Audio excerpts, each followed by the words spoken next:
வணக்கம்பா. நிகழ்ச்சி மூலமாக உங்களை சந்திப்பதில் பெருமகிழ்ச்சி அடைகிறேன். வாழ்க்கையில் வெற்றி பயனோக்கி பயணம் செஞ்சு கொண்டு இந்த பயன்கள் நல்ல முறையில் வெற்றி பெற என் அன்பின் வாழ்த்துக்கள். நீங்கள் நல்லா இருப்பீங்க. இப்போ இருக்கிறத விட 1000 மடங்கு அதிகமாகும்படி நம்ம சேனைகளின் கர்த்தர் தாமே உங்களை ஆசீர்வதித்து உயர்த்துவாராக.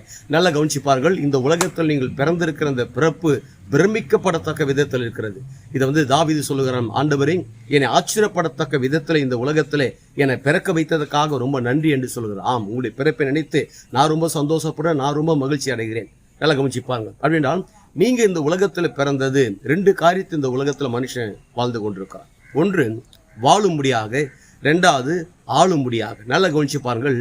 நீங்க இந்த உலகத்துல வாழும்படியாக பிறக்க வைக்கிற ஆண்டவர் இந்த உலகத்துல நீங்கள் ஆளும்படியாக வைத்திருக்கிறார். வாழ்வதற்கும் ஆளுவதற்கும் என்ன வித்தியாசம் என்றால், வாழ்வது என்ன?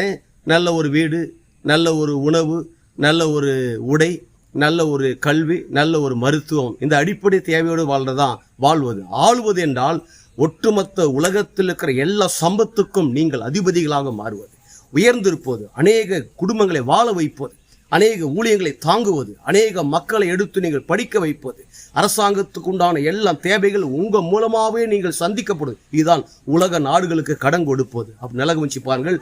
உங்க பிறப்பு இந்த உலகத்துல நீங்க செய்து கொண்டிருக்கிற வேலைகளாகட்டும், வியாபாரமா இருக்கட்டும், பெரிய பெரிய பிசினஸ், சின்ன சின்ன வேலைகள், தொழில்கள், கான்ட்ராக்டுகள், சிறப்பான ஊழியங்கள் எதுவா இருந்தாலும் இதன் அடிப்படையில் தான் இருக்க வேண்டும். வாழும்படியாக நீங்க இந்த டிபார்ட்மெண்ட்டுக்கு வரவில்லை. கடவுள் உங்களை ஆளும்படியாக வச்சுக்கிறார். நீங்கள் ஆளும்படியாகத்தான் தேவன் தெரிந்து கொண்டுகிறார். அதை நினைத்து இந்த உலகத்திலே கற்று வாழ்க்கையை ஆரம்பிங்க.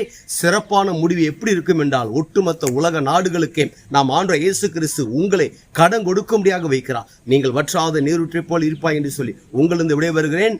உங்க நண்பன் ரவி, பெரியபாளையம்.